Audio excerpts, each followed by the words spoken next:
Noelle, and today we are talking about something that every property buyer and investor in Singapore should pay attention to: the URA Draft Master Plan, and how it shapes Singapore transformation and how each phase of transformation directly affects property value and demand. What exactly is the URA Master Plan? Every few years, the URA releases a new master plan which outlines how land across Singapore will be developed over the next 10 to 15 years. It shows future housing zones, transport lines, commercial clusters, green corridor, and even new lifestyle hubs. It's not just about building, it's about how we live, work, and play. And here's why it matters to you. The master plan gives us a sneak peek into tomorrow's hotspots before the market prices them in. If you are looking for a blueprint behind Singapore's growth and transformation pattern, that would be the master plan. So let's break it down into 3 phases that we see again and again. Let's first talk about the announcement phase. When a new transformation zone is announced, say the Greater Southern Waterfront, the Paya Lebar Air Base, or Tengah Town,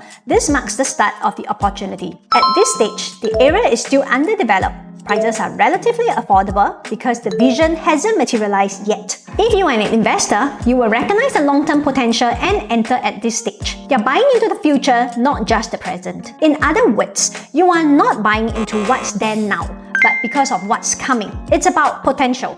New MRT lines, business hubs, or lifestyle zones that will redefine the area over the next 10 to 15 years. A very good example of a new launch project that went through this phase would be the Avenue South Residences along Silat Avenue. When it was launched back in 2019, many people weren't sure. It was near an industrial zone and the Greater Southern Waterfront plans had just been announced. But those who saw the bigger picture, that this area was going to become the next major waterfront district connecting Sentosa, Keppel, and Marina Bay, were essentially buying into first phase of a national transformation. At that point in time, units at ASR were selling around 1,009 per square foot during launch. Fast forward to today, with the transformation narrative gaining momentum, new connectivity coming in, and confidence in the Greater South Waterfront growing, resale transactions have reached around 2,300 to 2,400 PSF, with many early buyers seeing 6-figure profits even before the area is fully developed. That's the power of phase 1.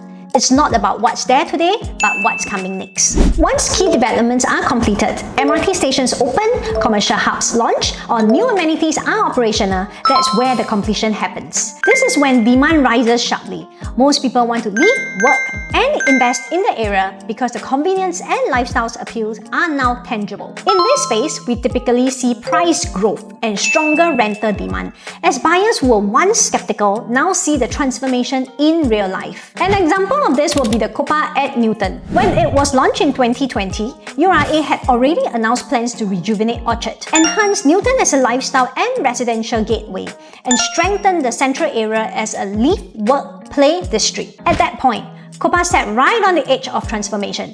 Minutes from Orchard, Novena, and the upcoming Health City Novena expansion. But the area hadn't seen the full impact of these changes yet. Units at Kopar were launched around 2,300 PSF, a very competitive price for a luxury project in District 9. Fast forward a few years, with Novena transformation advancing and the central area master plan being realized, resale transactions are now crossing 2,700 PSF, and demand has strengthened both from homeowners and investors who recognize the strategic location. That's the power of the announcement phase. It's when confident buyers step in before the market fully catches up, when the vision is clear but the value is still hidden. Finally, phase 3 is where the transformation reaches full maturity.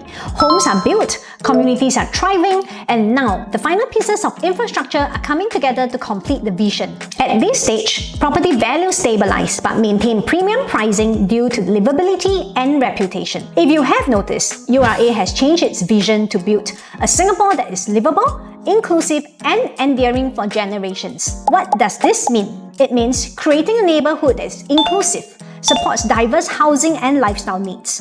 The neighborhood should be for people of all ages and ability, improve access to amenities and transport. For example, walk and cycle friendly streets, and deepen residents' sense of identity. When it comes to new housing, layouts have also been improved as part of this vision. You no longer get excessively large balconies or bay windows. It's no longer just about investment. It's about lifestyle and long-term value. For homeowners, this is the phase that offers stability and comfort. For investors, it's the moment to consider the next emerging area where phase 1 is just beginning again. Think of places like Bidadari, Paya Lebar, Tampines, which we all saw major appreciation once infrastructure was completed. Let's talk a bit more about Bidadari.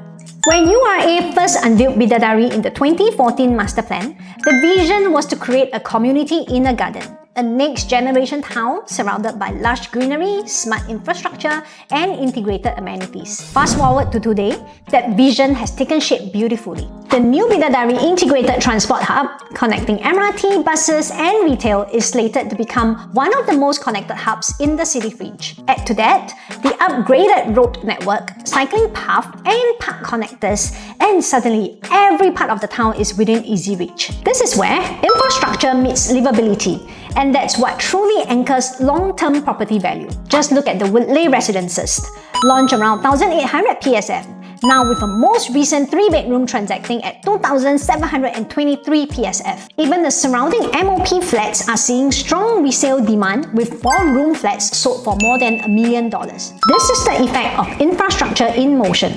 Once the ecosystem is complete, the area matures into a highly desirable residential enclave. We've just explored the 3 phases of transformation, from the first announcement to full completion to lasting infrastructure. But here's where it gets really exciting, because in the next few episodes, we'll be diving deep into Singapore's upcoming key transformation zones to uncover where the next wave of growth is already taking shape. From the upcoming Eastern Gateway and Bayshore Precinct to the innovation-driven Greater One North and the high-potential Northern Gateway, we'll break down what's coming, how it ties into the URA Master Plan, and what it could mean for future property value. So if you have ever wondered where Singapore's next transformation hotspot will be and how to position yourself to reap the profits before the crowd sees it, be sure to follow, subscribe, and catch the next episode. Because understanding where the future is being built is how you stay one step ahead in property. So comment down below and let me know which transformation you're most excited about.